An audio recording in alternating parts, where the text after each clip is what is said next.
Hi. So my name is Tom Pinchard, and I work for this company called Backscratchers. And my job title is I'm a fixer. So the role of a fixer is quite a new function for brands. So my background is actually branding content, working for publishers. I spent years working for The Guardian, making content for brands and trying to build up The Guardian's portfolio of making really exciting content, which then developed, I guess, into what it's called the labs now. And then from that, I actually worked in the music industry, working with artists and brands and trying to work in quite a difficult landscape where you are putting two very strong identities together to create something that is unified in terms of a voice and a story and a narrative.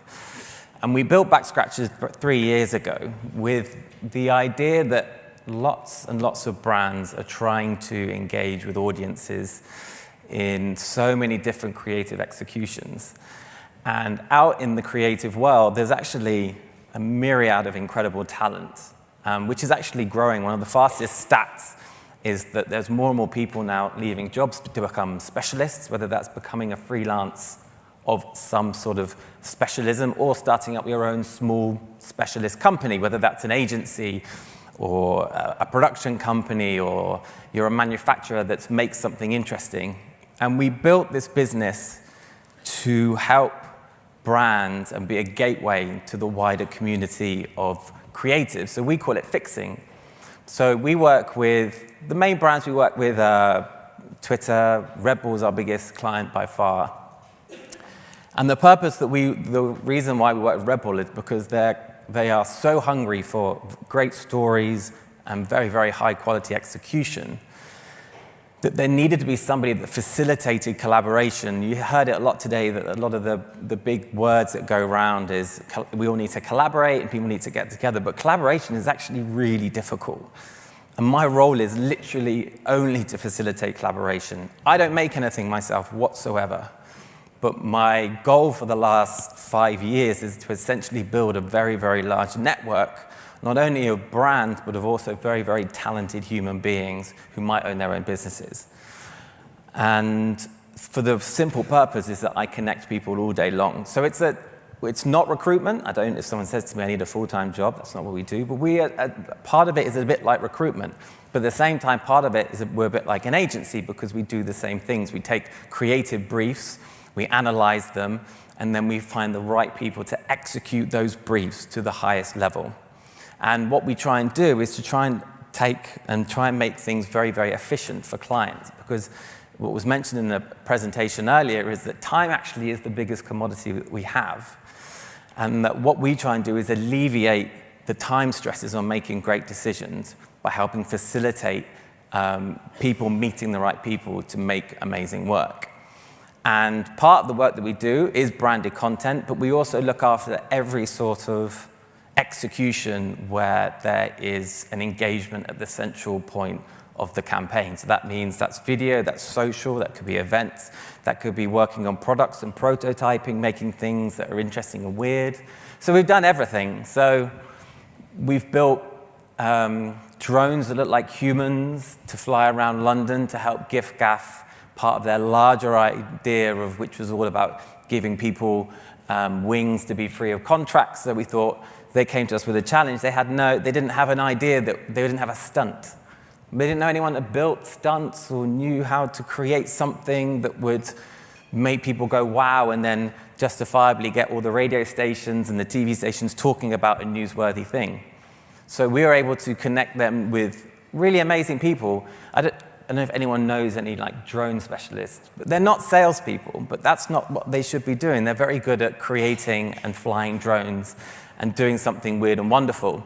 So our purpose for this was to connect them, and they created this amazing campaign, which was hugely popular. And we do loads of other things. We do a lot of content now for Sky. Our remit for Sky is literally digital social content that helps sell and helps sell their new, whether it's movie products or football products and all that sort of stuff. We make furniture, we make things. This is a big thing we do for Red Bull. The biggest area for Red Bull is people out in the marketplace. So that's on-premise, essentially, in bars, in clubs, workspaces. So they invest a lot of their money.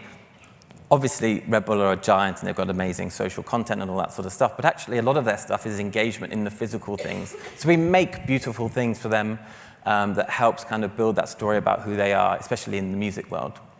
Again, illustration, design, adverts, we can kind of do it all. When I say we don't do anything whatsoever, but we know everyone that does amazing stuff. So for the purpose of this 10 minutes that I have was to talk about branded content, native content, whatever you want to call it, is actually a very complicated space and very old. So I thought it'd be, to understand where we're going, it's good to understand where it's come from, because it actually celebrated, it's about 110 years old now, branded content. Some clients, bar. So in 1910 was essentially the first piece of branded content, which was developed by the papers, and which is the Avatura, which is still used to this day. In the 20s and 30s, radio stations developed the sponsorship model, which is still used to this day. P&G were very forward-thinking in creating the soap opera, essentially to help put their products in a space that related to people, which is all around deodorant, detergents and soap, hence the term soap operas. So really advanced stuff that's still being used to this day. In the 80s, infomercials, synonymous buying 30 minutes and essentially just talking about your product. In the 90s, it was the kind of the first wave of the internet, so it's all about the search engines and now actually people having a choice and actually searching for content. And this is where we are now. So in the space of 100 years, branded content was slow to evolve. We've been using the same products and the same ways of engaging with consumers, especially in publishing. And in the last 10 years, there's been 5 or 6 seismic changes, which is rapidly changing the way that people engage with content and also where people spend their money. Social media arrived, which literally is probably one of the biggest game changers, which then generated self-publishing. So historically, all the publishers, the media owners, radio stations had the voice of a nation. Now suddenly you could then build your own voice, and you could actually be as powerful as a media brand with your voice. And then the response to that is the traditional media owners was to then develop their own offerings outside what their core product was. Naturally, when I was at The Guardian, it was developing the digital offering as well as the multimedia offering. Podcast was very big and still is. And the big thing, and which is a lot of the stuff we do for Red Bull, which is a bananas proposition, that Red Bull is, for some people, don't even think that it's an energy drink. It's actually, for a lot of people, synonymous with sports, music, extreme sports, flying people to the moon. So they're now a publisher. They are a very powerful one, and their sponsorship teams do huge deals with brands that are relevant to their audience. Video is everywhere, the changing video world. And now the arrival of digital-centric publishers. BuzzFeed was a massive game changer as well as the Lab Bible is nowadays. So in a short space of time, everything is actually changing very quickly, and it makes it very difficult to predict what the next 5 years means in terms of engaging consumers. So the headlines would make you think that native advertising or branded content, moving image content, essentially engaging content is on the rise, and it certainly is, and there's an increase in interest in it. But it comes with high challenges. And I think these are principally the 3 challenges for the marketplace, is that there is competition everywhere for content creation and partnering with brands. And that can come from anyone who's got any sort of voice or network. So that could be your Instagrammer, that could be somebody with a particular strong Snapchat following, through to the big publishers and all that sort of stuff. So for a brand, there is a lot of choice in terms of the audience you want to go after and who can help you reach that audience. Also, what's changing is, and this is the scary part, I think, is what we are used to in terms of the content that we watch and the content that we engage with is moving so quickly. And a good example of this is actually only last week when Twitter announced that they were shutting down Vine. So Vine essentially changed the way that people engage with content from taking it down to 15 seconds. And that has had a massive effect on what people expect from content and how quickly and how easily they want it. But now Vine is now shutting down. So essentially Vine came on and changed the way that people now engage with content, and now it's not viable anymore and they're shutting it down because people are moving on to the next thing. So this is quite a scary statistic that some business can come in and actually change people's consuming habits in terms of content and then be not viable 2 years later. And poor creative comes at high risk. So I believe with all these changes and all these updates and all this stuff around data and understanding your audience, I still think it comes down to having great ideas. And this is what I really focus on with the companies and the brands that I work with, is that especially when it comes to co-content creation and putting two brands with two distinct voices together to make something that makes sense and is relevant to an audience. If it is not, these are the kind of the touch points, I think, that branded content, and it's really common sense. It's not, we're no different than the consumers, that we're all consumers ourselves, and all of these don't have to apply to one piece of content, but they all have to be these things. And if they're not, we switch off very, very quickly.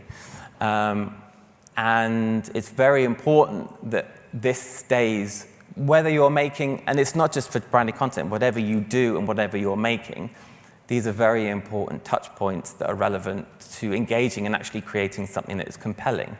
Whether that is 7 seconds, whether that is an event, whether that is content that lives outside of traditional media, it has to be relevant to where you're putting it.